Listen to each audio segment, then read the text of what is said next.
आलम्बणानि जैवीहो बहुपयाराणि सन्ति सत्येषु तह विहुनवपयसाणं सुपहाणं विन्ति जगगुरु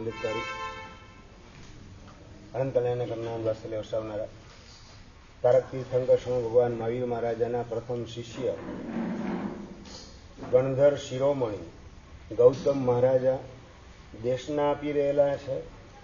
ક્ષણિક મહારાજ ચેરણા વગેરે ધર્મ દેશના સાંભળવા માટે પધારી ચૂકેલા છે અને મોક્ષે પહોંચવાનો શ્રેષ્ઠ ઉપાય અને સરળ ઉપાય કયો એના જવાબની અંદર ગૌતમ મહારાજ નવપદનું ધ્યાન દેખાડે છે.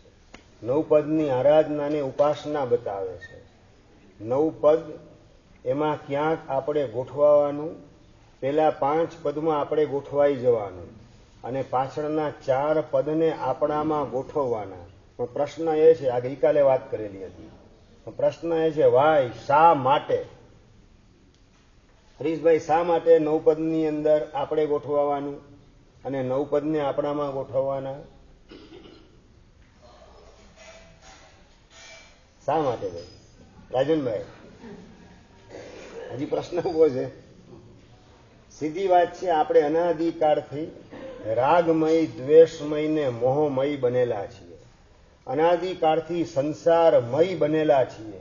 એ સંસારમય મટી અને નવપદમય બનીએ તો જ સિદ્ધ શિલાની અંદર આપણને પ્રવેશ પ્રાપ્ત થઈ શકે.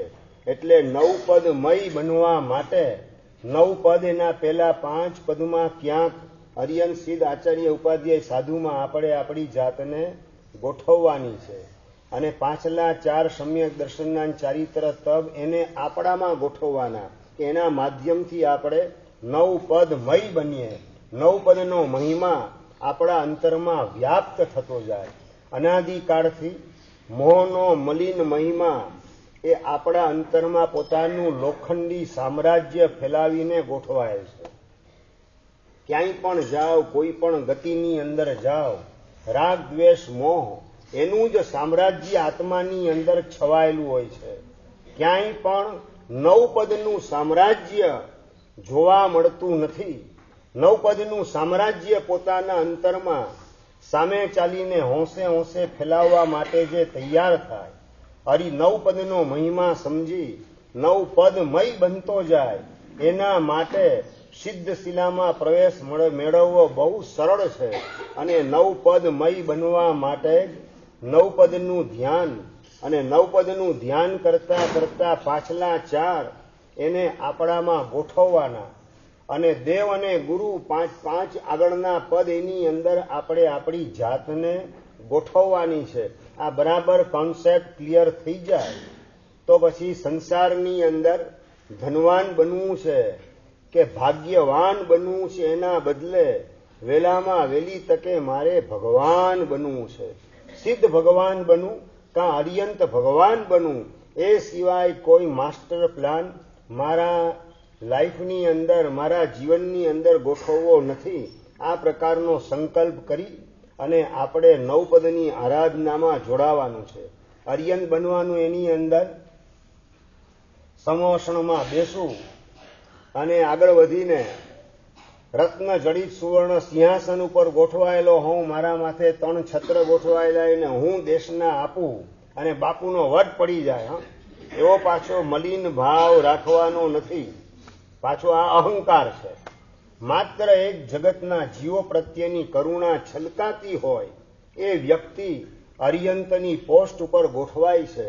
અહંકાર એણે જેને પતાવી દીધેલો છે, અહંકારને ખતમ કરેલો છે અને અહમ એ લેશ માત્ર પણ ન સ્પર્શે ત્યારે જ અરહમ સ્વરૂપ, અરિયંત સ્વરૂપ ભીતરમાં પ્રગટ થઈ શકે.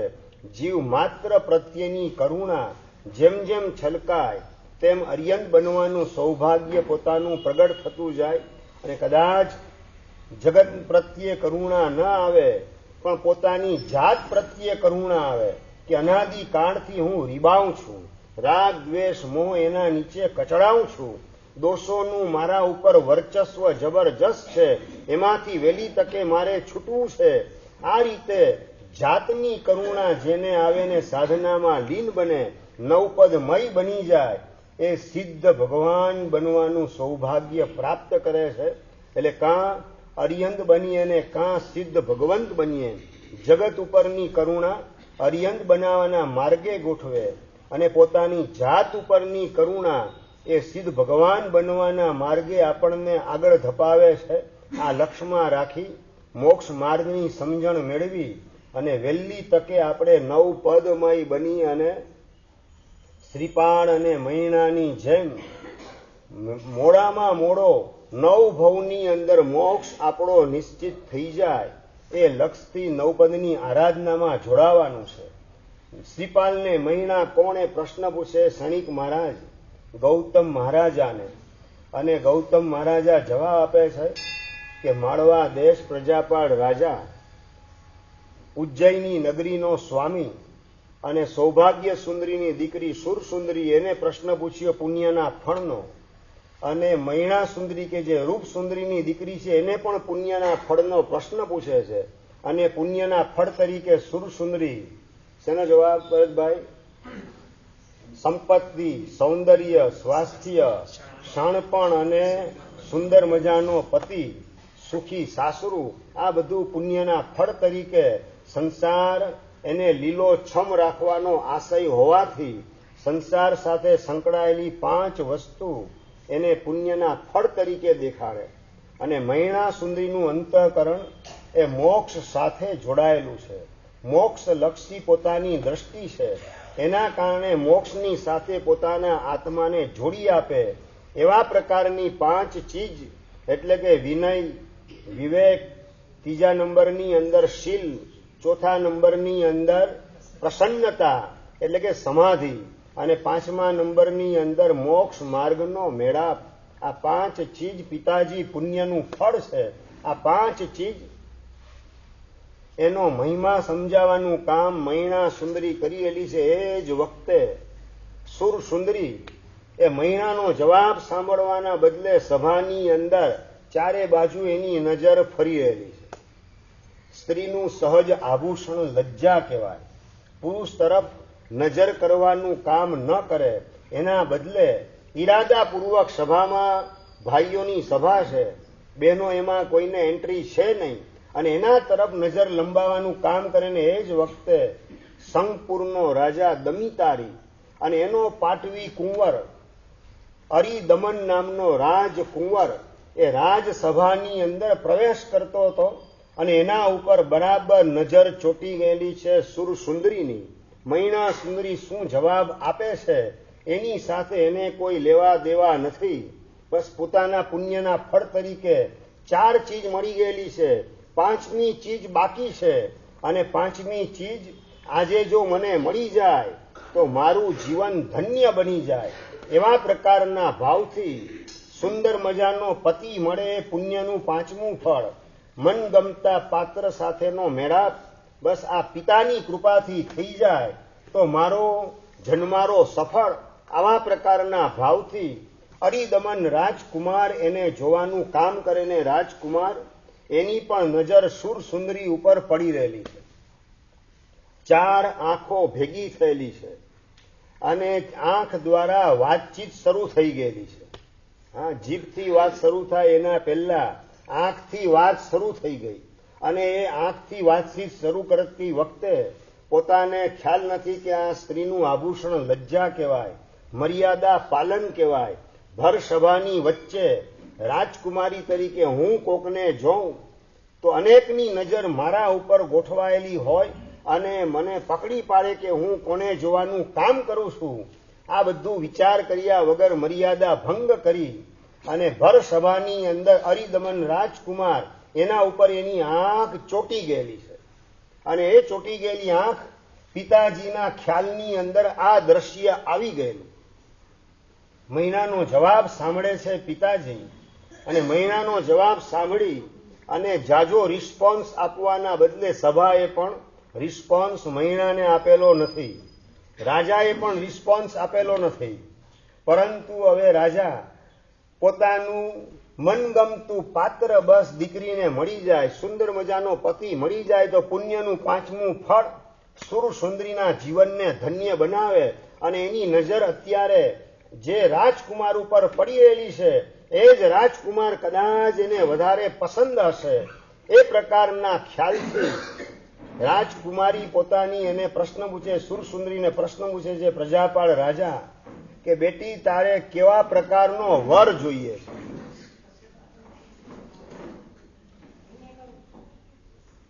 કેવો પતિ તને જોઈએ છે? બેનો ખુરશી બધી વ્યવસ્થિત છે, માત્ર તમારે બેસવાનું જ છે.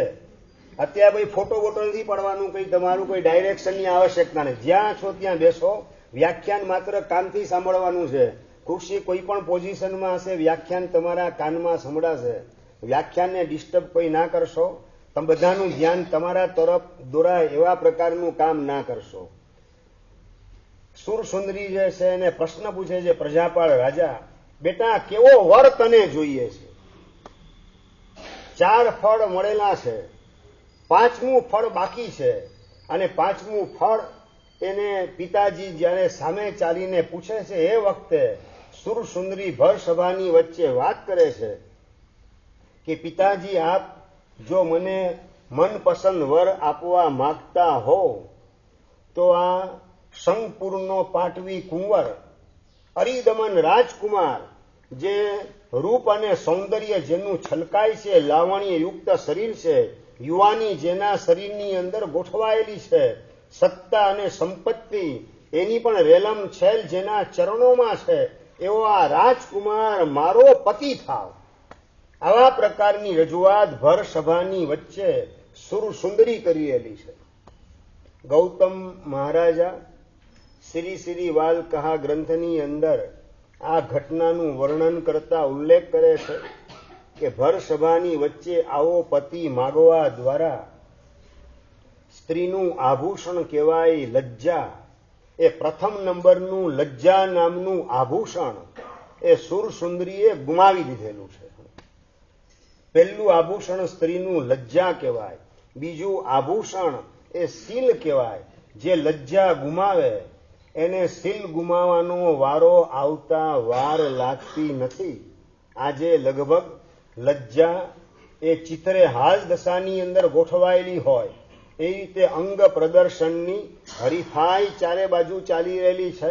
મિસ ઇન્ડિયા ને મિસ વર્લ્ડ બનવા માટેની પડાપડી કુંવારી છોકરીઓ કરે અને પોતાના શરીરને અનેક પાસે ચૂથાવવું પડે એનો પણ કોઈ વિચાર એના મનમાં આવે નહીં. બસ માત્ર મારે મિસ ઇન્ડિયાનો તાજ પહેરવો છે, મિસ વર્લ્ડનો તાજ મારા લલાટ ઉપર ગોઠવાઈ જાય. આ પ્રકારની ઘેલછા, આવા પ્રકારના સપના જોવા માટેની કુટેવ એના કારણે પોતાની લજ્જા પણ ગુમાવે, શીલ પણ ગુમાવે, સદાચાર પણ ગુમાવે અને પરલોકની અંદર સદગતિને પણ સળગાવવાનું કામ આ ભવની અંદર બેઠા બેઠા કરે. પોતાનું સૌંદર્ય વેચવા દ્વારા પોતે પોતાની સદગતિને સળગાવે છે. એની નોંધ પણ મગજમાં લેવાનું ચૂકી જવાય છે. પેલી સુરસુંદરી લજ્જા ગુમાવી દીધું, લજ્જા નામનું પહેલું અલંકાર ગુમાવી અને માગણી કરી લીધી. ક્યારેય પણ દીકરી પોતાના પતિ માટેની માંગણી મા બાપની સમક્ષ કરે નહીં. પણ આવનાર કળિયુગનો પડછાયો જાણે કે સુરસુંદરીના મનની અંદર પહેલેથી પડી ચૂકેલો છે. એ વખતે 4થો આરો હતો. 4થા આરામાં જન્મ લેવા છતાં પણ 5મા આરાનો પડછાયો જેના અંતઃકરણ ઉપર પડેલો છે, કળિયુગી બુદ્ધિએ જેના મનમાં પ્રવેશ કરેલ છે, એના કારણે લાજ શરમ વગેરે મૂકી અને ભર સભાની વચ્ચે પતિની માગણી કરે કે મારો આ અરિદમન રાજકુમાર એ મારો પતિ થાવ. દીકરો એને આજે લગભગ આ લાજ શરમ ઘરમાં કેટલી જોવા મળે? બિલકુલ જોવા મળે નહીં. દીકરો જે છે ઉદ્ધતાઈ ભરેલો અને એનો વ્યવહાર નફટાઈ ભરેલો, એને જોઈ અને માગે હાલા બે શરમ છે, બે શરમ. અને દીકરો જે પોતાની બેન તરફ જોઈને કે જોયું તને એક જ છે, મને બે શરમ છે.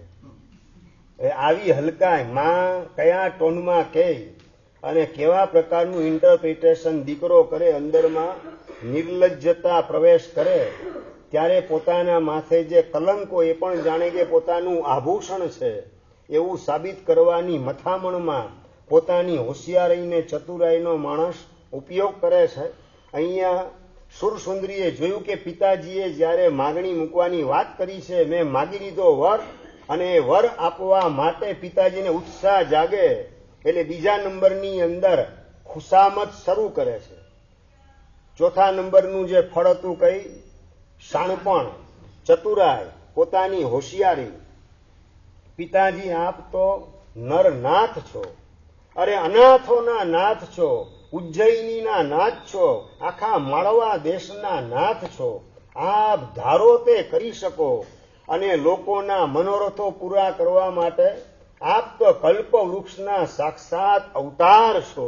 આ રીતે ખુશામત શરૂ કરે અને પ્રજાપાળ રાજાની છાતીના આમ સેન્ટીમીટર વધતા જાય. 56 ને 54ની છાતીમાંથી 108ની છાતી બની જાય અને પોતાની દીકરી પોતાને ફોરવર્ડ લાગે છે પ્રજાપાળ રાજાને. અને ફોરવર્ડ લાગતી દીકરી એને વરદાન આપે, જા બેટા, તારી ઈચ્છા છે એ મુજબનો પતિ તને આપ્યો. ભર સભાની વચ્ચે અરિદમન રાજકુમાર એને સોંપવાનું કામ કરે છે પોતાની દીકરીને. અને એ વખતે સુરસુંદરી ખુશખુશાલ થઈ ગઈ. અરિદમન રાજકુમાર એ પણ અંદરમાં હરખ ઘેલો થઈ ગયો અને નજીક આવવાનું કામ કરે રાજાની પાસે. પણ સુરસુંદરીને ખબર નથી કે જેનો હાથ હું પકડવા જાઉં છું, ભાઈ પુણ્યનો ઉદય કે પાપનો ઉદય? ચંદ્રકાંતભાઈ, મનગમતો પતિ મળી જાય. ભાઈ મનગમતું પાત્ર મળે, પાપનો ઉદય? એમ તમે જે માનતા હોય મને કહેજો. ભાઈ મનગમતું પાત્ર મળે, માનીએ છીએ પુણ્યના ઉદયને અનુભવના આધારે તમે જવાબ આપો છો કે છે હકીકતમાં પાપનો ઉદય. આ સભાના પ્રતિનિધિ તરીકે એમને વાત કરું છું. મોટા ભાગના જીવોને કળિયુગમાં આ જવાબ લાગુ પડતો હોય છે. ખબર નથી સુરસુંદરીને કે જેનો હાથ ભર સભામાં પકડવા હું તૈયાર થયેલી છું અને એને પરણીને જ્યારે એના રાજ્યમાં એની રાજધાનીમાં પ્રવેશ કરીશ, સંગપુરની અંદર પ્રવેશ કરવાના આગલા દિવસે રાતવાસો સંગપુર નગરની બહાર હું કરીશ અને એ વખતે ચોરની ધાડ આવશે, ચોરનું ટોળું આવશે લૂંટવા માટે. લૂંટફાટ કરવા માટે આવેલું ચોરનું ટોળું જોઈ અને મારો પતિ ભાગી જવાનો છે મને એકલી છોડીને, આ મારા પ્રત્યેની વફાદારીને આત્મસાત કરનારો નથી.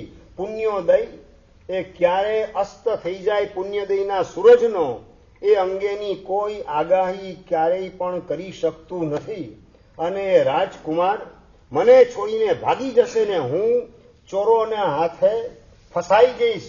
ચોરો મારી સંપત્તિ, મારા અલંકાર દાગીના તો લૂંટશે પણ મારા શીલને પણ લૂંટવાનું કામ કરશે અને મને જીવતી નેપાળ દેશમાં વેચી આવશે અને નેપાળ દેશમાં વેચાઈ મારા શીલનું નિકંદન કરી અનેકના હાથે હું ફરતી ફરતી વેશ્યા જેવું મારું જીવન બની જશે અને નેપાળમાંથી વેચાઈને ઠેઠ બર્બર કુલની અંદર રાજા મહાકાલ એને ત્યાં મારે વેચાઈને પહોંચવું પડશે. એક ભવની અંદર અનેક ભવો મારે ધારણ કરવા પડશે. અનેક પુરુષોના હાથે મારું શરીર ચૂથાશે એની કોઈ કલ્પના અરિદમન રાજકુમારનો હાથ પકડતી વખતે, એનો શિકાર કરતી વખતે સુરસુંદરીના મનમાં નથી. સુરસુંદરી છે ને માત્ર વર્તમાનનું જે દેખાય એને જ જોવા તૈયાર છે. માત્ર વર્તમાન રિઝલ્ટ એના ઉપર નજર હોય એ ટૂંકી દ્રષ્ટિ, એ નાસ્તિકતા છે. અને મૈણા સુંદરીની શોર્ટ સાઇટ નથી, લોંગ સાઇટ હતી, લાંબી નજર છે. એનું વિઝન પારગામી છે, પારદર્શક વિઝન છે કે માત્ર આ જાગ જમાડ લાલ ગુલાબી પીળા મખમલના પડદા પવનથી ઝૂલતા હોય અને એને ભેટવા માટે માણસ જાય ને ખબર નથી કે પાછળ પડદાની પાછળ ઝેર પાયેલા ખુલ્લા ખંજર ગોઠવાયેલા છે. પોટેશિયમ સાયનાઇટની અંદર બોળેલા ખંજરો ખુલ્લા ગોઠવાયેલા છે. પડદાને ભેટવા જઈશ ને ખંજર મારા પેટમાં ભોકાશે ને મારા રામ રમી જતા વાર લાગવાની નથી. એ માણસને ટેમ્પરરી રિઝલ્ટ ઉપર જ્યારે નજર પૂરેપૂરી ચોંટી ગયેલી હોય ત્યારે ભવિષ્યનું શું આનું પરિણામ આવશે વિચારવાની ક્ષમતા માણસ પાસે હોતી નથી. એવી જ દુર્દશા સુર સુંદરીની છે. અત્યારનું માત્ર તત્કાલ મીઠું ફળ મને મળે છે એ મારે જોવું છે. શાસ્ત્રકાર કહે છે કે પાપાનું બંધી પુણ્યના ફળ એ કિંપાક ફળ જેવા છે. કિંપાક ફળ ખ્યાલ આવ્યો ને અશોકભાઈ? એકદમ મીઠું અને મધુરું. કેરી કરતા પણ મીઠું અને મધુરું, તરબૂચ કરતા મીઠું લાગે, પણ ખાવ એટલે બે ઘડીની અંદર પરલોક ભેગા થતા વાર લાગે નહીં. ઝેરી ફળ છે, મીઠું મધુરું, પણ ખાધા પછી પ્રાણ પંખેરું ઉડી જાય. પોતાની ભૂખ ભાંગે છે ને આ ખાવા દ્વારા. મને મજા તો આવે, ટેસ્ટ તો જોરદાર છે, આવો વિચાર જેને આવે ને કિંપાક ફળ ખાય. પુણ્યનો ઉદય કે પાપનો ઉદય? કીર્તિભાઈ ભાઈ, પેટ તો ભરાઈ ગયું ને એનું, અને જીભને પણ મજા આવી ગઈ ને, ટેસ્ટ જેવો જોઈતો તો મળી ગયો ને, મનપસંદ ટેસ્ટ મળી ગયો અને પેટની ભૂખ ભાંગી ગઈ, તો પછી એ પાપનું ફળ કે પુણ્યનું ફળ? મૌલિકભાઈ, શેના આધારે તમે કહો પાપનું ફળ? ભાઈ તત્કાલ એને ટેસ્ટ પણ મળે છે અને ભૂખ પણ પોતાની ભાંગે છે, પેટ ભરાય છે, ધરાઈને કિંપાક ફળ ખાવાનું કામ કરે છે. એટલે ભૂખ ભાંગી ગઈ તો હવે પુણ્યનું ફળ કે પાપનું ફળ? ભરતભાઈ,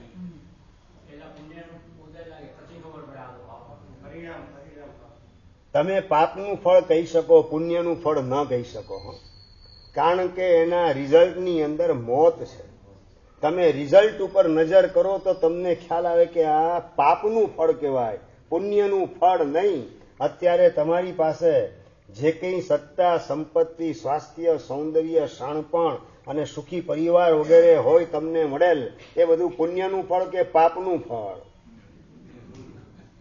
પાછું પુણ્યનું ફળ શું વાત પાછી કરે? રિઝલ્ટ ઉપર નજર કરવાની તૈયારી નહીં આવે તો એ પાપાનું બંધી પુણ્ય એ પાપ કહેવાય. આવા પ્રકારની અંદરમાં સ્વીકૃતિ નહીં આવી શકે. એ પાપાનું બંધી પુણ્ય એ પરિણામે દુઃખદાયી છે, માટે જ એ પાપ છે. એવી સમજણ જેની પાસે આવે જ કળિયુગના અનેક પ્રકારના પ્રલોભનો, પાપના પ્રલોભનોથી પોતાની જાતને બચાવી શકે. બધા રિઝલ્ટ મળેલા હોવા છતાં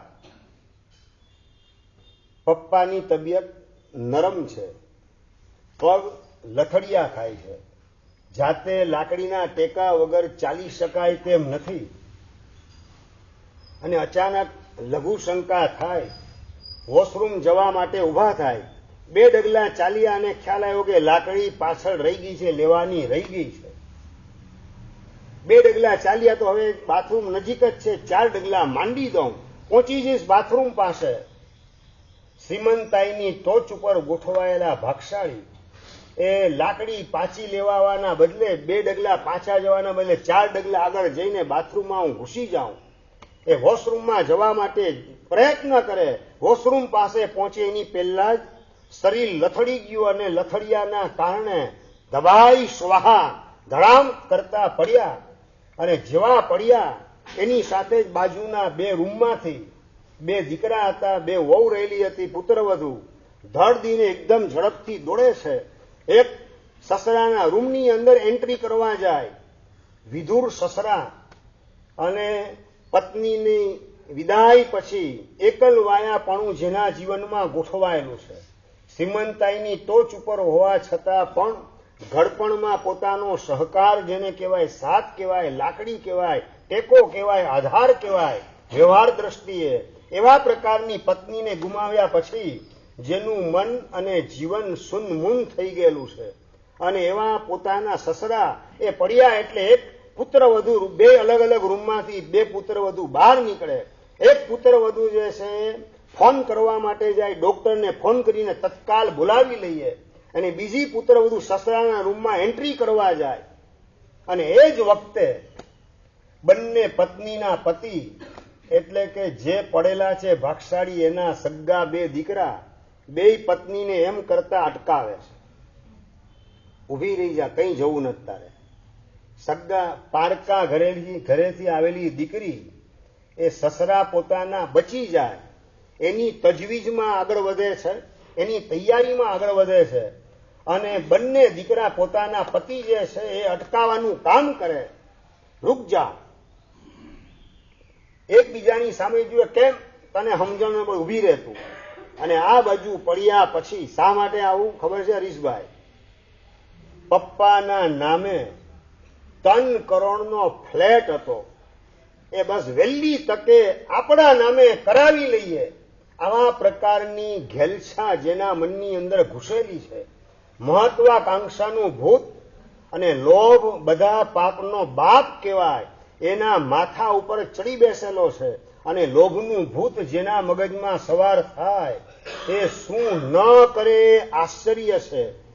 ગીધડા હોય ને આકાશમાં ઉડતા હોય તો મળદાની મિજબાની માણવાનું કામ કરે, પણ લોભ જેના મગજ ઉપર સવાર થઈ જાય એ જીવતાને પણ પતાવી અને એની કબર ઉપર પોતાનો મહેલ ચણવાના મનસુબા તૈયાર કરે. એવા પ્રકારની સ્થિતિમાં ગોઠવાયેલા 2 દીકરા પોતાની પત્ની ફોન કરવા ડોક્ટરને જઈને બીજાની પત્ની સસરાના રૂમમાં એન્ટ્રી કરે, બચાવવા માટે શું થયું તપાસ કરવા. બંને દીકરા અટકાવે અને સમયસર ટ્રીટમેન્ટ ન મળીને ત્યાંને ત્યાં પડવાના કારણે ખોપરી ફાટી બ્રેઇન હેમરેજ થઈ ગયું અને પરલોક ભેગા પપ્પા રવાના થઈ ગયા અને બંને દીકરા અંદરથી રાજીના રેડ થાય છે. આ હળહળતો કળિયુગ વર્તમાન કાળનો તમને બતાવી રહેલો છે. તમારી દ્રષ્ટિએ પુણ્યના કહેવાતા 5 ફળ એની પાસે હાજર છે. 2 દીકરા પાસે બધું હાજર છે. 2 દીકરાની પાસે સંપત્તિ પણ છે, સૌંદર્ય પણ છે, સ્વાસ્થ્ય પણ છે, અને આવું શાણપણ એટલે ચતુરાઈ. 3 કરોડનો બંગલો બાપાના નામ ઉપર છે, આપણા નામે જલ્દી ટ્રાન્સફર કઈ રીતે થાય એ માટેની ચતુરાઈ કામે લગાડવાનું કરે છે. અને 5મા નંબરમાં મનગમતું પાત્ર, સુંદર મજાનું પાત્ર પણ પોતાને મળેલું છે. 5 પુણ્યના ફળ જેની પાસે છે એવા બંને નબીરાઓ, બંને દીકરાઓ એની પાસે. હવે તમને મારો પ્રશ્ન છે કે એની પાસે જે 5 ચીજ ગોઠવાયેલી છે, પુણ્યનું ફળ કે પાપનું ફળ? રાજનભાઈ શું કહેશો? રાહુલભાઈ, પુણ્યનું ફળ કે પાપનું ફળ? સંદીપભાઈ જવાબ જોઈએ. જ્યાં વિનય નથી, સંપત્તિ હતી પણ વિનય નથી, બાપુજી પડી ગયા તો તત્કાલ મારી પત્નીની મારે દોડીને જવું જોઈએ, આવો વિનય નથી. વિવેક દ્રષ્ટિ પણ ચૂકાયેલી છે. ઉપકારીના ઉપકારના ઋણનો બદલો મેળવવાની તક આપણે કદાપી ગુમાવી નહીં. આવા પ્રકારની વિવેક દ્રષ્ટિ એ પણ ગુમાવી બેસેલ છે. શીલ તો છે જ નહીં, માત્ર મોજ શોખને જલસા કરવાનું વલણ છે. શીલ સદાચાર જેમના જીવનમાંથી રવાના થઈ ચૂકેલ છે. અને 4થા નંબરની અંદર પ્રસન્નતા એ પણ નંદવાઈ ગયેલી છે. કેમ ભરતભાઈ? શેના કારણે? 3 કરોડનો આ બંગલો, આ ફ્લેટ બાપાના નામ ઉપર છે, અમારા નામ ઉપર થયેલો નથી. એટલે પ્રસન્નતા એ પણ રવાના થઈ ચૂકેલી છે. અને મોક્ષ માર્ગનો મેળાપ એ તો ક્યાંથી શક્ય હોય આવા જીવોના હૃદયની અંદર? આ 5 પુણ્યના ફળ મૈણા સુંદરી દેખાડે એમાંનું એક પણ રિઝલ્ટ ત્યાં જોવા મળતું નથી.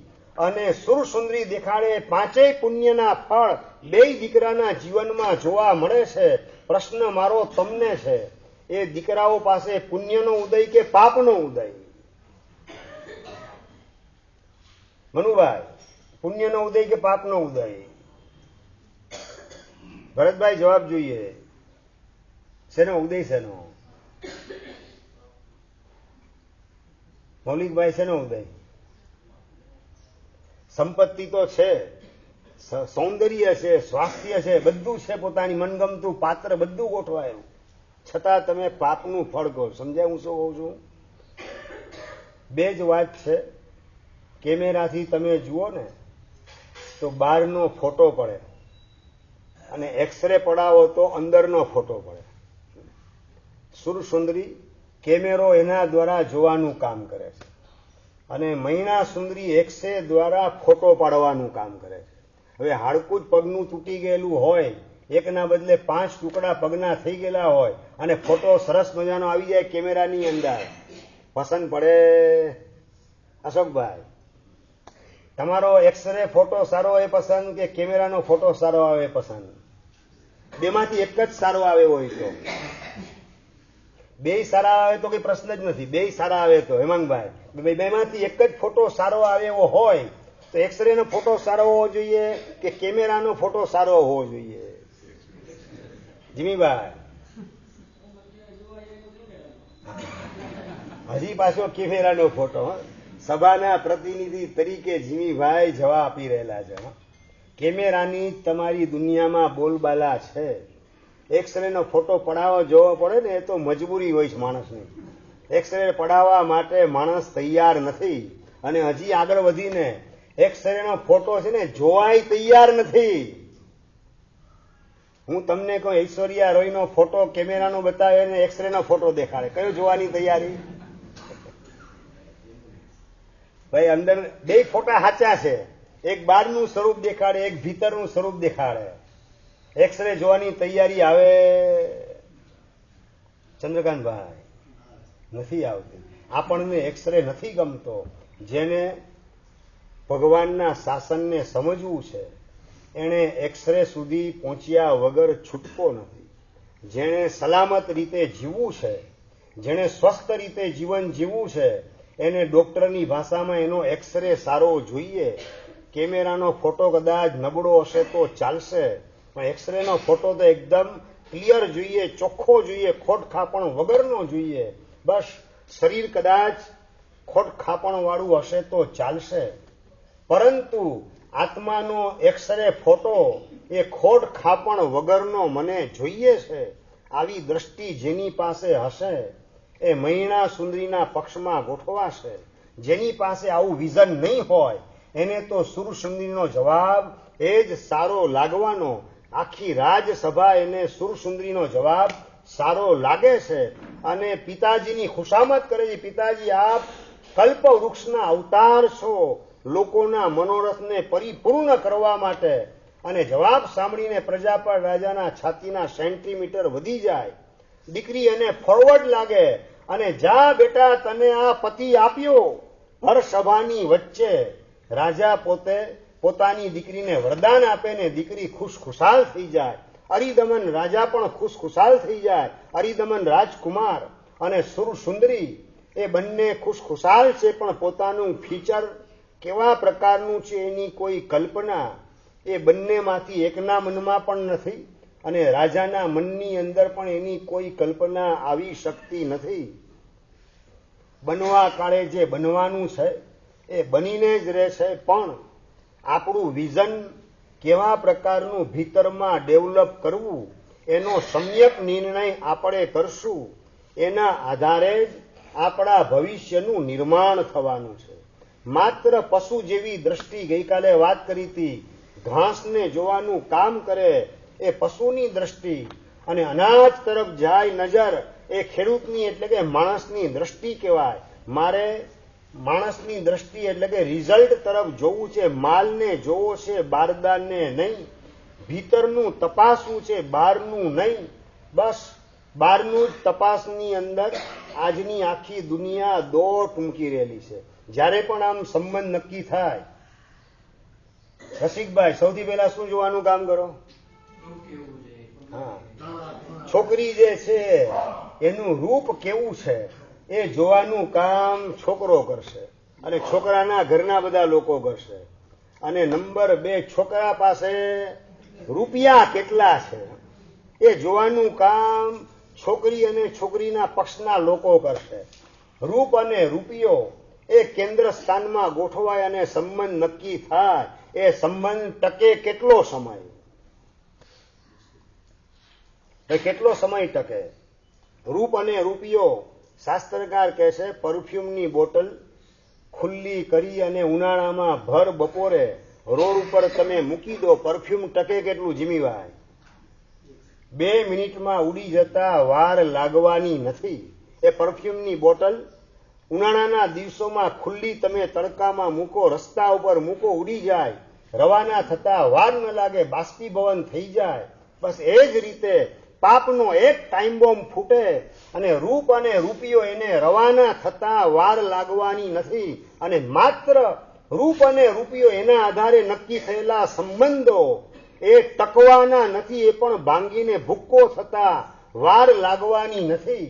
શીલ, સદાચાર અને સંસ્કાર એના આધારે નક્કી થયેલા સંબંધો હશે તો એ સ્થાયી હશે. કદાચ રૂપિયા રવાના થઈ જાય તો પણ અંદરમાં પરસ્પરની લાગણી, પરસ્પરની હૂંફ, એકબીજાને સમજવાની તૈયારી, આ બધું ટકેલું હશે. એના કારણે એ લોકોનું જીવન ટકી જશે.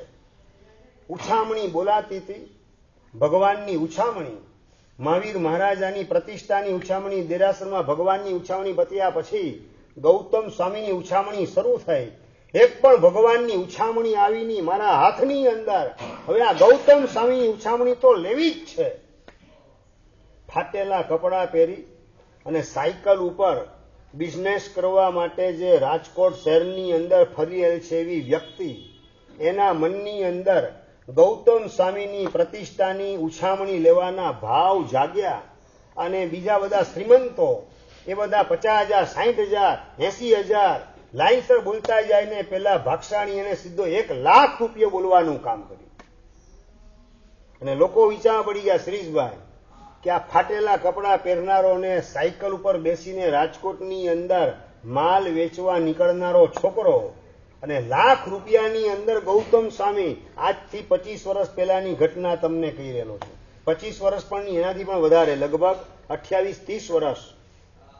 આવી વ્યક્તિને ₹1,00,000 અંદર ઉછામણી, જેને આવતા મહિને ખાવું પીવું શું એની પણ વ્યવસ્થા ન હોય એવી વ્યક્તિ ઉછામણી બોલે. બીજા બધા શ્રીમંત હતા ને બોલતા અટકી ગયા. હરેશભાઈ, શેના કારણે? આ છે ને કદાચ અમને વધારે અમારી પાસે બોલાવવા માટે બોલતો લાગે, હવે એના ગળામાં હાર પહેરાવી દો, એવા પ્રકારના કોઈ ખ્યાલથી બીજા બધા શ્રીમંતો બોલતા અટકી ગયા. અને પેલો યુવાન ₹1,00,000 અંદર ગૌતમ સ્વામીની પ્રતિષ્ઠા, એનો ચડાવો આવી ગયો. જેવો ચડાવો એની આદેશ અપાયો, નામ લખાવ્યું ને તરત જ પ્રશ્ન, રકમ ક્યાં સુધીમાં ભરવાનો જ? શરીશભાઈ, બીજા બધાને પ્રશ્ન નતો પૂછવામાં આવ્યો, પેલા યુવાનને આ પ્રશ્ન પૂછવામાં આવ્યો. અને પેલા યુવાને મર્દાનગીથી જવાબ આપ્યો, પ્રતિષ્ઠા થાય એ પહેલા. આવતા મહિને શું ખાવું એ જેના માટે પ્રશ્ન છે એવી વ્યક્તિ ₹1,00,000 ગૌતમ સ્વામીની પ્રતિષ્ઠાનો ચડાવો લઈ, અને પ્રતિષ્ઠાને ખાલી અઠવાડિયાની વાર નથી, અને પ્રતિષ્ઠા થાય એની પહેલા રકમ ચૂકવી દઈશ. અને શ્રેષ્ઠીઓ અને ટ્રસ્ટીઓ હતા, બધાના જીવ થોડા હેઠા બેઠા, હા તો વાંધો નહીં, અને જો રકમ ના આવે તો પછી ચડાવો એનો કેન્સલ કરી નાખશું, આવા પ્રકારનો કોઈ આશય હશે. અને પેલો યુવાન ચડાવો બોલે છે, ના લાભ મળી ગયો પોતાને, અને ઘરે પહોંચે છે. હવે જેને આવતા મહિને શું ખાવું એની પણ જોગવાઈ ન હોય, અને ₹1,00,000 ચડાવો બોલે, ઘરે આવે અને ઘરવાળીને સમાચાર મળે, શું રિઝલ્ટ આવે રાહુલભાઈ? ભડાકો થાય. શું વાત કરો છો? કડાકા ને ભડાકા થતા વાર લાગે નહીં, પણ એ છોકરા યુવાનનો પુણ્યાનુબંધી પુણ્યનો ઉદય હશે કે જેના કારણે એવું ઉત્તમ પાત્ર મળેલું છે કે જે ધર્મને વફાદાર છે, શાસનને વફાદાર છે, સંઘ પ્રત્યેની લાગણી અને શ્રદ્ધા જેના દિલમાં ધબકતી છે, અને પોતાના પતિ એક સુકૃત એવું કરીને આવેલા છે જેના કારણે એમનો ને મારો અને આખા પરિવારનો પરભવ સુધરી જાય, પરલોક સુધરી જાય, સદગતિની પરંપરાનું નિર્માણ થાય, એવું એક સરસ મજાનું સુકૃત કરીને સત્કાર્ય કરીને પતિ આવેલા છે, તો એને બિરદાવવાના કે ધડાકો કરવાનો? અશોકભાઈ, શું કરવાનું? ઘરે શ્રાવિકા એને ધન્યવાદ આપવાનું કામ કરે છે. તમે ચિંતા ના કરતા, બહુ ઉત્સાહ તમારો હતો ને તમારી ભાવના હતી, લાભ લીધો, બહુ સારું કર્યું, ચિંતા ના કરતા. જે ચડાવો બોલનાર ભાગશાળી છે હજી મનની અંદર પઝલ છે કે હું બોલીને તો આવેલો છું ₹1,00,000, અને નંબર 2 પ્રતિષ્ઠા પહેલા હું રકમ આપી દઈશ, એ પણ મેં પ્રોમિસ કરેલું છે, પણ કઈ રીતે આ કમિટમેન્ટ હું પૂરું કરીશ એની મૂંઝવણની અંદર એ ભાગશાળી ગોઠવાયેલા હતા. અને પત્ની વાત કરે છે ચિંતા ના કરો. મારા દાગીના છે ને બધા વેચી અને જે રકમ આવશે એ રકમ પહેલા પ્રતિષ્ઠા પહેલા આપણે ભરીને પછી આપણે પ્રતિષ્ઠા કરશું. આ વર્તમાનમાં બનેલી સત્ય ઘટના તમને કહું છું. દાગીનો વેચવા માટે પત્ની તૈયાર થાય અને પતિ કે ના ના વેચવો તો નથી. એવું હોય તો કદાચ ગીરવે મૂકી દેશું. ગીરવે દાગીનો મૂકી અને જે રકમ આવે એમાંથી આ ગૌતમ સ્વામીની પ્રતિષ્ઠાની રકમ હું પેલા ચૂકવી દઉં અને પછી આપણે પ્રતિષ્ઠા કરીએ. ગૌતમ ગણધર ભગવંતની કૃપા આપણા ઉપર વરસે. ગુરુ તત્વ પ્રત્યેનો અહોભાવ ને બહુમાન ભાવ ક્લાઇમેક્સ ઉપર જેના અંતરમાં ઉછળે છે એ યુવાન પોતાની પત્નીને વાત કરે અને પત્ની પણ તૈયારથી વાંધો નહીં, ગીરવે વેચવા હોય તો વાંધો નથી. વેચવાને ગીરવેમાં ફરક શું મનોજભાઈ? હા, ગીરવે મૂક્યા તો પાછા મળે, વેચ્યા એ પાછા મળવાની શક્યતા નથી. તમને આમ આવું પાત્ર મળવાની ગેરંટી ખરી?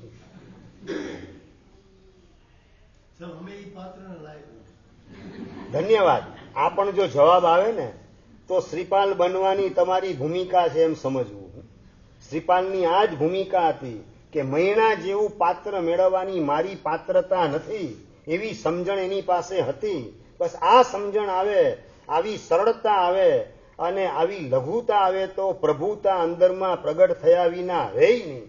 પેલો યુવાન પત્ની જે વેચવા તૈયાર થાય, દાગીનાના વેચવા તો નથી જ, હું મારી રીતે એડજસ્ટ કરું છું, જરૂર પડશે તો તારા દાગીના ગીરવે મૂકીશ અને પ્રતિષ્ઠા પહેલા રકમ ચૂકવી દીધી. ઉછળતા ઉલ્લાસથી પ્રતિષ્ઠાનો લાભ લીધો અને યુવાન આજે છેલ્લા 20 વર્ષથી જાગનાથ સંઘના પ્રમુખ તરીકે સેવા આપવાનું કામ કરી રહેલ છે, જેનું નામ છે દિનેશભાઈ પારેખ. આ વર્તમાન કાળની સત્ય ઘટના તમને કહું છું. ગૌતમ સ્વામીની પ્રતિષ્ઠા લીધી ત્યારે રકમ કઈ રીતે ભરીશ એ પ્રશ્ન જેના મગજમાં છે. સાયકલ લઈ ફાટેલા કપડાથી રાજકોટમાં ફરનારો યુવાન અને ગૌતમ સ્વામીની પ્રતિષ્ઠા ઉછળતા ઉલ્લાસથી લાભ લીધો અને ગૌતમ સ્વામીની કૃપા વરસી. ભાગ્યએ સાથ અને સહકાર આપ્યો.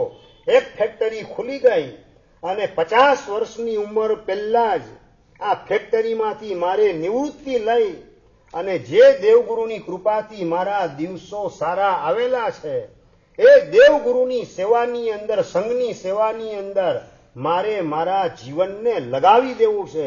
એવા પ્રકારના ભાવથી 50 વર્ષની ઉંમર પહેલા જ પોતાનો દીકરો ઋષિ ફેક્ટરીને સારી રીતે સંભાળે એવી એની ક્ષમતા આવી ચૂકેલી છે. એ ખ્યાલમાં આવતાની સાથે જ દીકરો અને વહુ અને પોતાની પત્ની એને પોતાના માતા પિતાની હાજરીની અંદર રજૂઆત કરે, દિનેશભાઈ કે બેટા હવેથી આ ફેક્ટરીને તું સંભાળજે, આ ચાવી તને સોંપી, બેંકની અંદર પણ તારી સહી ચાલશે, હવે તું પૂરેપૂરું સંભાળજે, મૂંઝવણ હોય તો મને કહેજે, બાકી હું હવે મારું જીવન સંઘની સેવાની અંદર લગાવી દઉં છું. જે દેવગુરુની કૃપાથી દિવસો સારા જોવાના આવ્યા એ જ દેવગુરુને આપણે સારા દિવસોમાં ભૂલી જઈએ એ આપણી અપાત્રતા. દેવગુરુની કૃપાથી સારા દિવસો જોવામાં આવેલા છે તો એ જ દેવગુરુની સેવામાં, સંઘ અને શાસનની સેવાની અંદર મારે મારું જીવન લગાવી દેવું છે. એવા પ્રકારના ભાવથી ફેક્ટરી દીકરાને સોંપી અને પોતે સંઘની સેવામાં રોજ મિનિમમ 4 કલાક સંઘની પેઢીએ બેસી અને સંઘને ઊંચામાં ઊંચી હાઈટ ઉપર પહોંચાડવાનું પ્લાન પોતાના મનની અંદર જે નવા પ્લાનિંગ સૂજે, અંદરમાં સ્ફુરણા થાય એના આધારે નવી નવી યોજના સંઘમાં મૂકે અને ઊંચામાં ઊંચી હાઈટ ઉપર રાજકોટના તમામ સંઘની અંદર જાગનાથ સંઘને સૌથી વધારે હાઈટ ઉપર ગોઠવવાનું કામ દિનેશભાઈ પારેખે કરેલું છે. વાત મારે તમને એ કરવી છે કે જ્યારે કપડાના પણ ઠેકાણા ન હોય એ વખતે પણ પ્રતિષ્ઠાનો લાભ લેવાના ભાવ, એ દેવગુરુ પ્રત્યેની કેવી ઝળહળતી શ્રદ્ધા હશે, કેવો વિશ્વાસ હશે અંદરમાં. દેવગુરુ પ્રત્યેનો આવો સમર્પણ ભાવ ઉંચકા એ પુણ્યનું ફળ, એવો સ્વીકાર ભાવ આપણા અંતરમાં આવે કે ના આવે? દ્રષ્ટાંત તમને બતાવું, આગળનું રિઝલ્ટ બતાવું, પછી હજી તમે માનવા તૈયાર થાવ. શરૂઆતમાં રાજનભાઈ માનવા તૈયાર થાવ, શરૂઆતમાં માનવા તૈયાર ન થાવ. આગળ વધીને ચાલો બીજો એક પ્રશ્ન. તમારો દીકરો કેપેબલ થઈ ગયો, તમારી દુકાન, ઓફિસ, ફેક્ટરી સંભાળે એવો હોય, તમારા કરતા સારી રીતે સંભાળે એવો હોય, પછી તમે શું કરો? મહેન્દ્રભાઈ શું કરો? મહેશભાઈ શું કરો? હા, હિસાબ જોવા માટે જવું પડે સાહેબ. અને કદાચ દુકાન સોંપો તો પણ ચેકબુકમાં સહી તો પાછી એ તો પોતાની ચાલવી જોઈએ, એની નહીં. જો સહી પણ એને હોપી દઉં, ચાવી પણ એને હોપી દઉં અને ફેક્ટરી પણ એના નામે કરી દઉં, પછી મારા હાથમાં રહેશે શું? પછી મને સાચવશે કોણ? પ્રશ્ન આ જ આવે કે બીજો આવે? અશોકભાઈ, મને પછી કોણ સાહેબ? મારા હાથમાં ન ફેક્ટરી હોય, ન ચાવી હોય, ફેક્ટરી ન હોય, મારી પાસે બેંકમાં મારી સહી ચાલતી ન હોય, પછી મારી કિંમત ઘરની અંદર રહેશે શું? મને સાચવશે કોણ? તમને તમારું પુણ્ય સાચવે કે પુત્ર સાચવે કે પૈસા સાચવે? અહીંયા બોલો છો રાજનભાઈ, અહીંયા તમે ચાર દિવાલની વચ્ચે ઉપાશ્રયની અંદર પ્રવચન હોલમાં બોલવા તૈયાર છો કે અમારું પુણ્ય અમને સાચવે. બહાર નીકળ્યા પછી જવાબ આપણા પૈસા આપણને સાચવશે. બસ આ જ અંદરમાં પડેલું મિથ્યાત્વ છે. સમ્યક દર્શન હોય તો પ્રભુની કૃપાથી ઊભું થયેલું પુણ્ય મને સાચવશે, મારે મારી ચિંતા કરવાની કોઈ જરૂરત નથી. યોગ્ય વ્યક્તિની યોગ્ય અવસરે કદર કરી એને જવાબદારી સોંપી અને આત્મકલ્યાણના માર્ગે વહેલી તકે હું ગોઠવાઈ જાઉં, આવા પ્રકારનો ભાવોલ્લાસ જેના હૃદયમાં ઉછળે એના માટે મોક્ષ બહુ નજીકની અંદર છે. દીકરાના નામે ફેક્ટરી કરી દો, રિઝલ્ટ શું આવે? અશોકભાઈ, શું રિઝલ્ટ શું આવે? શિરીષભાઈ, શું રિઝલ્ટ શું આવે? દીકરો હજી 30 વર્ષની ઉંમરે પહોંચેલો નથી અને એના નામે ફેક્ટરી ને એના નામે ચેકમાં સહી બધું સોંપી દો અને તમે માત્ર સંઘની સેવામાં ગોઠવાઈ જાઓ, શું રિઝલ્ટ શું આવે? હરેશભાઈ જવાબ જોઈએ છે. હા, લગામ હાથમાંથી નીકળી ગઈ એમ લાગે કે ડબલ મજબૂત થઈ એમ લાગે? સંઘની સેવા કરવા દ્વારા હું પુણ્યાનુબંધી પુણ્યનું નિર્માણ કરું છું અને એ માત્ર મને નહીં મારા આખા પરિવારને સાચવવાનું કામ કરશે એવી શ્રદ્ધા મળે કે પછી હું કિંમત વગરનો થઈ જઈશ, મારી કોઈ વેલ્યુ આ પરિવારમાં રહેશે નહીં, સમાજમાં રહેશે નહીં? સંદીપભાઈ શું વિચાર શું આવે? આ જ વિચાર આવે. દીકરાને ફેક્ટરી સોંપી દીધી, રિઝલ્ટ શું આવે? તો આજની તારીખે એકમાંથી 2 ફેક્ટરી ઋષિએ ઊભી કરી અને 2 ફેક્ટરી સંભાળવાનું કામ કરે છે. આ વ્યવહારિક દ્રષ્ટિએ તમારું રિઝલ્ટ પુણ્યનું શું હોય એ દેખાડું છું. આપણે દેવગુરુ પ્રત્યેનો જેટલો સમર્પણ ભાવ ઊંચકીએ, દેવગુરુ પ્રત્યેની શરણાગતિનો ભાવ મજબૂત બનાવીએ તો તમારો બહારનો સંસાર રફે દફે નહીં થાય, બિલકુલ એટલો વ્યવસ્થિત ચાલશે. એક પણ આડાવડા કુંડાળામાં પગ મૂક્યા વગર સ્મૂથલી તમારો સંસાર ચાલે, તમારી સમાધિ ટકે એવા નિમિત્તો સહજ રીતે તમારી આસપાસ ગોઠવાતા જાય. પણ કેન્દ્રની અંદર દેવગુરુ ધર્મની શરણાગતિને સમર્પણ ભાવ એ અનિવાર્ય છે. પણ જેણે સંબંધ બાંધતી વખતે માત્ર રૂપ અને રૂપિયો જ જોવાનું કામ કરેલું હોય એ વ્યક્તિઓ આ હાઈટ ઉપર પહોંચે તેવી શક્યતા નથી. આજે છોકરી હશે, છોકરાની અંદર બસ બિગ બી જેવી એની હાઈટ જોઈએ. અને નંબર 2, છોકરીની અંદર ઐશ્વર્યા રોય જેવું શું જોઈએ? તો કે વ્હાઇટનેસ, વ્હાઇટ સ્કિન જોઈએ. વ્હાઇટ અને હાઈટ એ 2 ભેગા થાય એટલે ફાઇટ સિવાય બીજું કશું બચતું નથી. આ વાસ્તવિકતા છે. પણ એ ફાઇટ શરૂ થાય એની પહેલા જો સમજાઈ જાય કે પ્રભુનો માર્ગ વ્હાઇટ અને હાઇટને પ્રાયોરિટી આપવાનો નથી, રૂપ અને રૂપિયો એને પ્રાયોરિટી આપવાનો નથી, પણ શીલ, સદાચાર ને સંસ્કાર એને જ પ્રાયોરિટી આપવી એ પ્રભુનો માર્ગ છે. આ વાત હૈયાની અંદર બેસી જાય તો ક્યારેય પણ ફાઇટ જીવનમાં શરૂ થાય નહીં. સ્મૂથલી મોક્ષ માર્ગે આખો પરિવાર સરળતાથી આગળ વધી શકે. પણ એના માટે આ સમજણ કેળવવી અનિવાર્ય છે.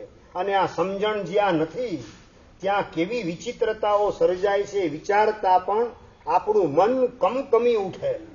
દીકરીને સ્કૂલે મૂકવા માટે ગયેલી માં સ્કૂટર ઉપર કાઇનેટિક ઉપર દીકરીને મૂકી અને પાછળ રિટર્ન થાય છે, ઘર તરફ પાછી વળે. અને ઘર તરફ પાછી વળતી વખતે અચાનક પાછળથી આવેલું ટેન્કર એની ટક્કર લાગી. એના કારણે ત્યાંને ત્યાં જ બાઇક પડી ગયું અને છોકરીની માં આડી પડી અને ખોપરી ત્યાંને ત્યાં ફાટી ગઈ.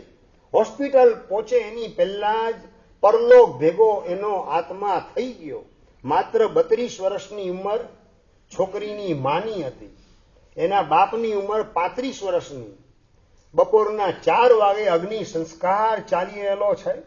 સવારના પરલોકની અંદર વિદાય લીધેલી જેણે છે એવી 32 વર્ષની ઉંમરની પોતાની પત્ની એ ચિતાની અંદર ભડ ભડ ભડ સળગી રહેલી છે. અને 35 અને છોકરી એની આમ હૈયું ફાટી જાય એવા પ્રકારનું રુદન કરી રહેલી છે. દાદાના ખોળાની અંદર માથું પસાડીને રડે, દાદા મારી મમ્મી ક્યારે આવશે, મારી મમ્મી આવે, આ શું કરો તમે, મારી મમ્મીને કેમ સળગાવી નાખો છો. છોકરી હૈયું ફાટ રડી રહેલી છે. માની ચિતા હજી સળગી રહેલી છે. અને એનો પતિ 35 વર્ષની ઉંમરનો સ્મશાનની અંદર જ બેઠા બેઠા નવું એન્ગેજમેન્ટ કરવાનું પાપ કરે છે. આ તમારો કળિયુગ છે. આ તમારો સંસાર છે જ્યાં એકબીજા પ્રત્યેની વફાદારી બિલકુલ જોવા મળે નહીં. હજી એની ચિતા પણ ઠરેલી નથી. એની પહેલા જ નવા પાત્ર સાથેનું એન્ગેજમેન્ટ થઈ જાય અને એન્ગેજમેન્ટ કરીને હરખાતો હોય હવે નવા જલસા કરવા મળશે. હું તમને કહું કે આ પુણ્યનો ઉદય કે પાપનો ઉદય, જેના કેન્દ્રની અંદર માત્ર રૂપ જ ગોઠવાયેલું હોય, શરીર ગોઠવાયેલું હોય, સૌંદર્ય ગોઠવાયેલું હોય, એ વ્યક્તિ કયું પાપ ન કરે એ આશ્ચર્ય છે. આટલી હલકટ કક્ષાએ વર્તમાન પેઢી પહોંચી ચૂકેલી છે કારણ કે એના હૃદયની અંદર શીલ, સદાચાર, સંસ્કાર, ધર્મની શ્રદ્ધા, દેવગુરુ પ્રત્યેની ભક્તિ, આ બધા પરિણામો અંદરમાંથી લગભગ સુકાઈ ગયેલા હોય કાં તો સડી ગયેલા હોય. બહારથી લાલ ચટાક દેખાતું સિમલાનું સફરજન અંદરમાંથી સાવ સડી ગયેલું હોય. ખાવા જાવ ત્યારે ખબર પડે કે અંદર તો કીડા ખદબદી રહેલા છે. આવો સંસાર ઘણા બધાનો વર્તમાનમાં ચાલી રહેલો છે. આપણે એવા સુરસુંદરીના પ્રતિનિધિ બનવાના બદલે મૈણા સુંદરીના પ્રતિનિધિ બનવું છે. આપણા જીવનની અંદર માત્ર સંપત્તિ, સૌંદર્ય, સ્વાસ્થ્ય, શાણપણ કે સુંદર પતિ, મનગમતા પાત્રનો સમાગમ, આ બધી વસ્તુને કેન્દ્ર સ્થાને ગોઠવવાના બદલે વિનય, વિવેક, શીલ, આગળ વધીને પ્રસન્નતા એટલે કે સમાધિ અને મોક્ષ માર્ગનો મેળાપ એને જ હૃદયના કેન્દ્રમાં રાખી અને પુણ્યના ફળ તરીકે સ્વીકારીએ, મૈણા સુંદરીના પ્રતિનિધિ બનીએ, એવું આપણું વ્યક્તિત્વ એનું નિર્માણ કરવાનું છે. આ બાજુ સુરસુંદરીને એનો પતિ એ ઈચ્છા મુજબનો સોંપી અને આ બાજુ નજર કરે છે રાજા પોતાની દીકરી મૈણા સુંદરી તરફ. બોલ દીકરી, કેવા પ્રકારનો પતિ જુએ છે? મૈણા સુંદરીની અંદરમાં ઈચ્છા હતી કે હવે મારો વારો ન આવે તો સારું, આનો જવાબ મારે ન આપવો પડે તો સારું. પણ જેની શંકા હતી એ જ પ્રશ્ન પ્રજાપાળ રાજાના મોઢેથી નીકળ્યો, બેટા તારી કયા પાત્રને મેળવવાની ઈચ્છા છે? અને મૈણા સુંદરી લજ્જા જેનું આભૂષણ છે, નીચી નજર કરીને રાજસભામાં બેઠેલી છે. બધા એના ઉપર પોતાની નજર ગોઠવીને રહેલા છે. એવી સ્થિતિની અંદર નીચી નજરમાંથી નજર ઊંચી કરવા તૈયાર થતી નથી, મૌનને ધારણ કરે છે. અને એ વખતે પ્રજાપતિ રાજા બીજી વાર પ્રશ્ન પૂછે, બોલ બેટા, કેવા પ્રકારનો પતિ જોઈએ?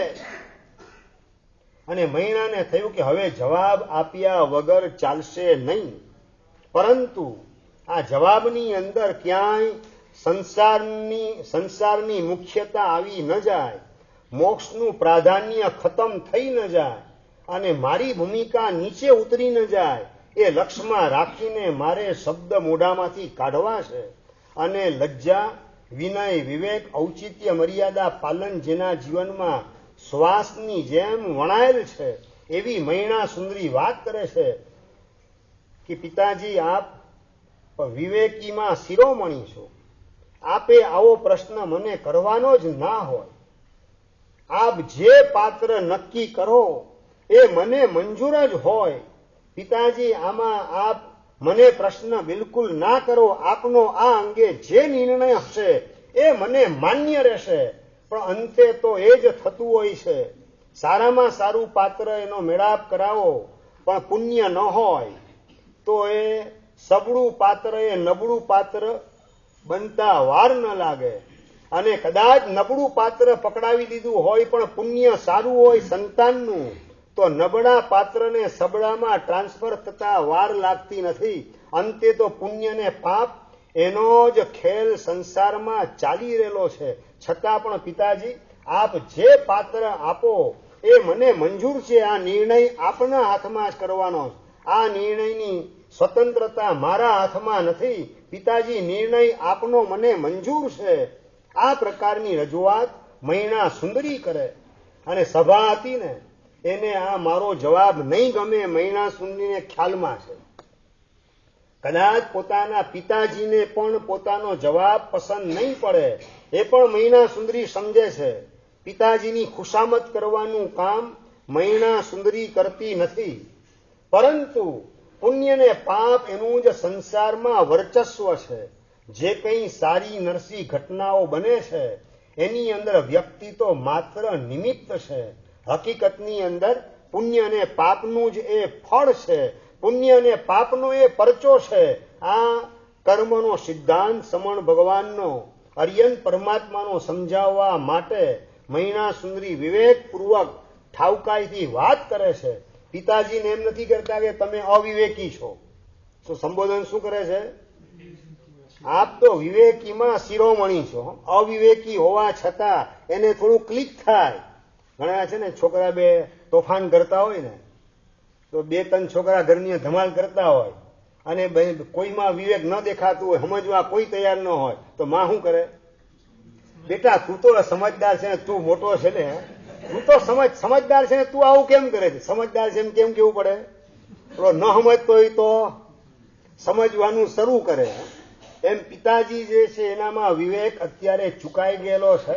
ભર સભાની વચ્ચે ખાનદાન દીકરીને આવો પ્રશ્ન કરવાનો હોય નહીં, છતાં પણ વિવેક ચૂકી અને દીકરા પિતાજીએ જ્યારે પ્રશ્ન કરેલો જ છે ત્યારે મર્યાદાનું પાલન કરી, પિતાજી, આપ તો વિવેકીમાં શિરોમણી છો. આવો પ્રશ્ન મને પૂછવાનો ન હોય.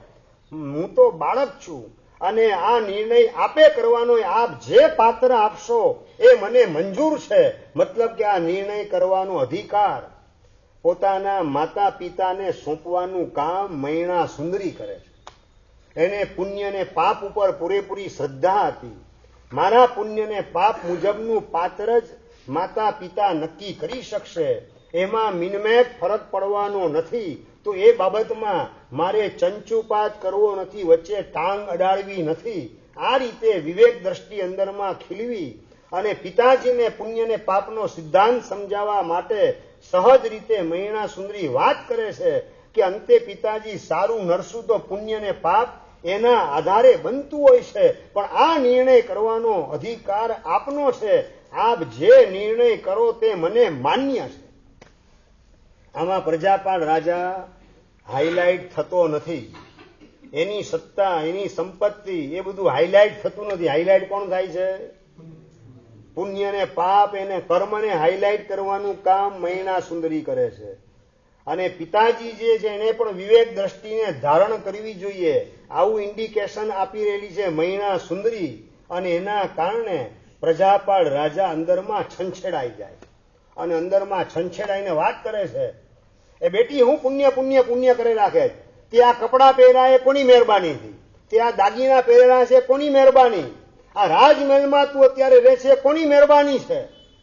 એકદમ આક્રોશની અંદર આવી અને પ્રજાપાળ રાજા પોતાની દીકરી મૈણા સુંદરી એના ઉપર તૂટી પડે. હું પુણ્ય પુણ્ય પુણ્ય કરે છે, આ બધું કોની મહેરબાની થી? અને હવે બીચકેલો મામલો જોઈ અને મૈણા સુંદરી અંદરથી ડઘાતી નથી. અંદરમાં પોતાની સાત્વિકતા એને ધારણ કરી અને મૈણા વિવેક દ્રષ્ટિપૂર્વક વાત કરે છે, પિતાજી આપના ઉપકાર મારા ઉપર નથી એમ નથી કેવું, આપના અમાપ ઉપકાર મારા ઉપર છે. પણ હું જ્યારે જન્મી ત્યારે અનેક લોકો જન્મેલા હતા, એમાંથી મારો જ નંબર આપના ઘરમાં કેમ લાગ્યો, બીજાનો કેમ નહીં?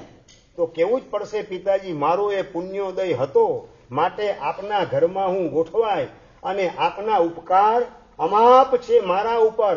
આપના ઉપકારો એને ફગાવવાની વાત કે એને અપલાપ કરવાની વાત નથી કરતી, પરંતુ મારા પુણ્યના ઉદયથી અહીંયા જન્મેલી છું અને મારા કર્મના ફળને હું ભોગવું છું. માત્ર હું નહીં પિતાજી, જગતના તમામ જીવો પોતપોતાના કરેલા પુણ્યને પાપના ફળ ભોગવવાનું કામ આ ભવમાં કરતા હોય છે.